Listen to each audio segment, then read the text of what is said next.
to Vladimir Putin's response. He says he has the fondest memory of the Pope. The Russian President Vladimir Putin remembers Pope Francis as a defender of the highest values of humanism and justice, the Kremlin says. The Kremlin adds that Putin had the privilege of communication with this outstanding man on many occasions. Putin says he will forever retain the fondest memory of him, the Kremlin has also stated, along with an image that has been released, which we will play to you later. I want to move on to some more responses after then continuing the discussion. Iranian Foreign Ministry spokesman Ismail Baqai offered Iran's condolences following the death of the Pope at the age of 88. Let's listen in to what the minister had to say.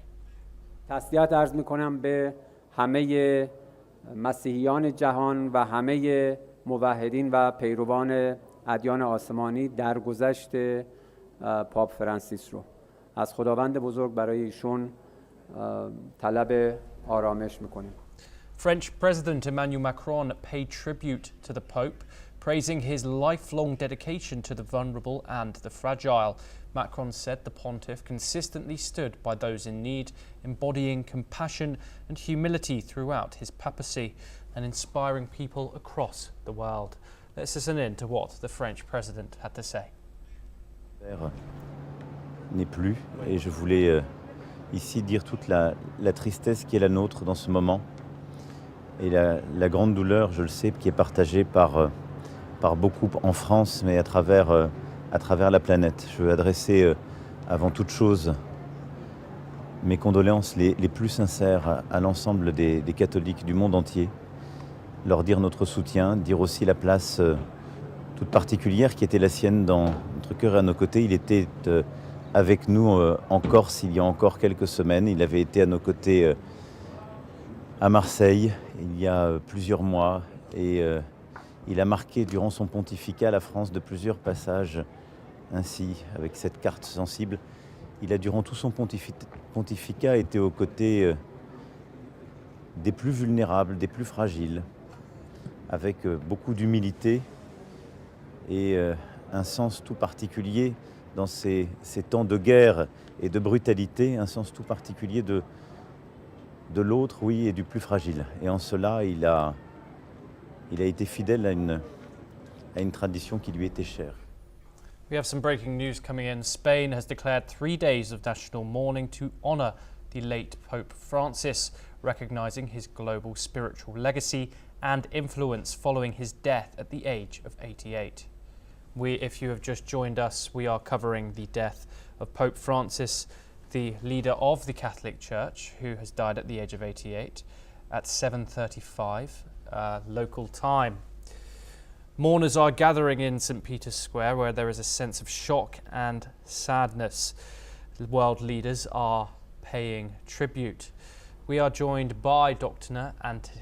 Anthony Sami to discuss this further.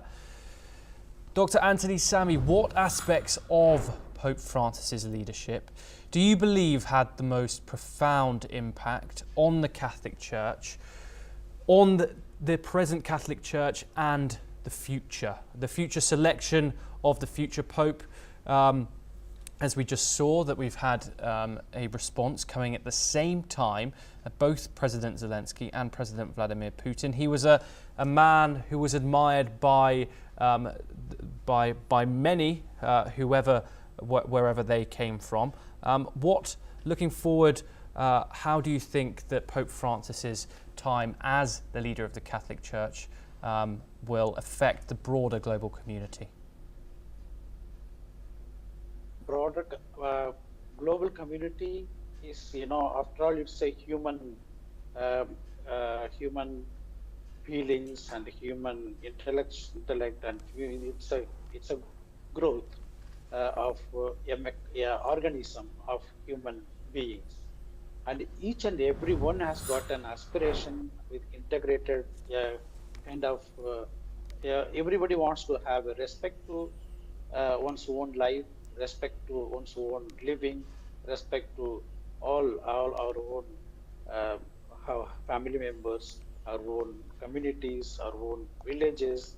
You know, in fact, if you look at the broader aspect, the whole community of human beings want to have a kind of acceptable by each other. So if we are going to be accepted with each other, then there is a kind of, with all our differences that has to be removed. And the differences that we have, somebody is black, somebody is white, somebody has got all kinds of color. That color is there. There is a caste is there. There is a creed is there. All kinds of, there is an economic problem. There is a political problem. If you look at from the perspective of problems, there are enormous. But at the same time, the whole humanity is crying internally that who will help me from my inner soul, my spiritual soul. That is a kind of inner cry that is yearning within myself to look for the truth, look forward the truth that is God himself. So who is going to lead that? Okay, in the country, there is a leader, economic leader, there is a political leader. They have got all kinds of formal situations that we have created. That is okay. That is not perfectly doing well, but at the same time, somewhere we are growing towards that. But at the same time, within that system, it will not affect my inner, there's a cry, there is an inner urge that I want to be truthful to God, God that which I am seeking. Or maybe I want to be much more acceptable than anybody else, in the sense that all of us are human beings. That is all of us are supposed to be related to each other. So without greed and without any differences. So I think this is the main thing, that legacy which Pope Francis has envisioned. And that is the one is going to be impacted, even if the future Pope also going to be. That is the thing that the whole humanity will be expecting to have. Yes, Imam Yahya Palavinci. Obviously, we've just spoken about both the statements from Zelensky